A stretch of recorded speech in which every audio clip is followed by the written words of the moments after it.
Assalamualaikum warahmatullahi wabarakatuh. Perkenalkan, nama saya Aksan Faizal Purnama dengan NIM C2499095 dari Departemen Manajemen Sumber Daya Perairan IPB. Nah, pada kali ini saya akan mengulas tentang bioper atau biologi perikanan. Sebelumnya, apa sih itu bioper atau biologi perikanan? Nah, biologi perikanan merupakan gabungan dari cabang ilmu biologi dengan bidang perikanan. Biologi perikanan ini terdiri dari dua cabang ilmu. Di antaranya adalah natural history dan dinamika populasi. Untuk natural history, itu merupakan ilmu yang mempelajari pengetahuan tentang bagaimana sejarah ikan itu hidup, makan, dan perkembangan populasi dari ikan tersebut. Dan untuk dinamika populasi merupakan suatu ilmu yang mempelajari dinamika populasi dari suatu ikan yang meliputi pertumbuhan, mortalitas, stok, dan rekrutmen ikan. Biologi perikanan juga memiliki beberapa aspek yang dipelajari. Aspek-aspek tersebut meliputi aspek reproduksi ikan, populasi ikan, terusnya ada kebiasaan makan ikan, kemudian ada lagi ruaya atau migrasi si ikan. Kemudian ada aspek reproduksi, pertumbuhan, serta distribusi ukuran si ikan tersebut di alam. Tujuan dari biologi perikanan ini sendiri adalah untuk mempelajari biologi suatu ikan dan stoknya untuk memahami suatu sumber daya si ikan tersebut agar pemanfaatan dari sumber daya tersebut optimal dan dapat membuat suatu rekomendasi untuk pengelolaan perikanan ke depannya. Dalam biologi perikanan ini terdapat tiga aspek yang paling utama, yaitu pertumbuhan, reproduksi, dan makanan ikan. Untuk pertumbuhan sendiri itu merupakan perubahan dimensi seperti panjang dan bobot, kemudian volume si ikan tersebut, persatuan waktu. Itu baik individu maupun dari populasi. Nah, biasanya pertumbuhan ini dipengaruhi oleh beberapa faktor. Di antaranya itu jumlah makanan yang tersedia, kemudian ada faktor lingkungan, dan kondisi si ikan itu sendiri. Dalam pertumbuhan, terdapat beberapa analisis untuk mengetahui pertumbuhan si ikan tersebut. Di antaranya itu adalah analisis distribusi frekuensi panjang, kemudian ada analisis faktor kondisi si ikan, dan yang terakhir adalah analisis hubungan antara panjang dan bobot si ikan tersebut.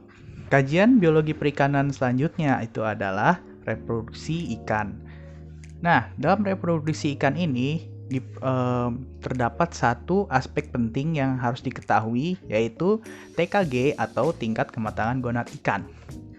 Nah, TKG itu sendiri merupakan suatu tahap tertentu dari perkembangan gonad si ikan dari awal sebelum memijah dan sesudah ikan itu memijah.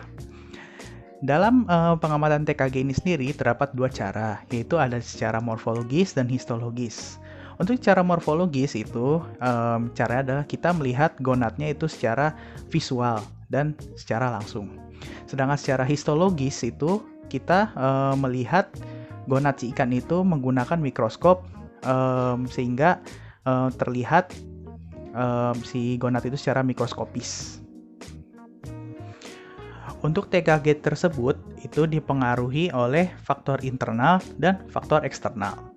Faktor internal yang mempengaruhi TKG ini meliputi seperti umur ikan, ukuran ikan, terus sifat fisiologis dari ikan itu sendiri, dan perbedaan spesies ikan.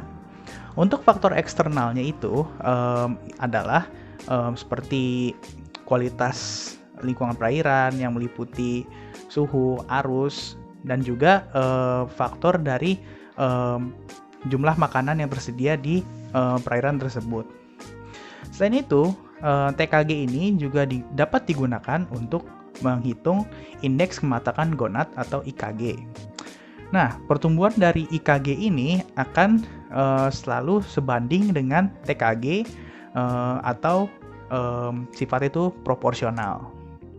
Dalam reproduksi ini sendiri terdapat beberapa analisis, di antaranya analisis TKG dan IKG itu sendiri, dan dengan kita mengetahui TKG dan IKG tersebut, kita dapat menentukan fekunditas dari ikan tersebut dan diameter telur dari ikan tersebut. Kajian dalam biologi perikanan selanjutnya itu adalah makanan ikan. Nah, makanan ikan sendiri itu merupakan suatu substansi yang dapat dimakan dan diserap oleh ikan. Nah, pada umumnya ikan tuh terbagi menjadi 3 berdasarkan makanannya. Ada ikan pemakan daging atau karnivora, kemudian ada ikan pemakan tumbuhan atau herbivora, dan kemudian ada ikan pemakan segalanya, yaitu omnivora. Selain itu, terdapat juga pengelompokan ikan berdasarkan jumlah makanannya. Pengelompokan ini terdiri dari Euryphagic, Stenopagic, dan Monopagic. Untuk Euryphagic sendiri itu adalah ikan yang memakan beragam jenis makanan. Untuk Stenopagic itu adalah ikan yang hanya memakan sedikit makanan yang beragam. Dan kemudian ada Monopagic. Monopagic itu adalah ikan yang hanya memakan satu jenis makanan. Dalam analisis makanan ikan, terdapat beberapa analisis, yaitu seperti indeks preponderance, kemudian ada luas relung, setelah itu ada penentuan tumpang tindih ikan, setelah itu panjang usus relatif, hubungan volume makanan ke panjang tubuh ikan, dan yang terakhir adalah indeks isi lambung dari ikan itu tersendiri. Sekian ulasan biologi perikanan dari saya. Apabila masih terdapat kekurangan, saya mohon maaf. Sekian dari saya dan wassalamualaikum warahmatullahi wabarakatuh.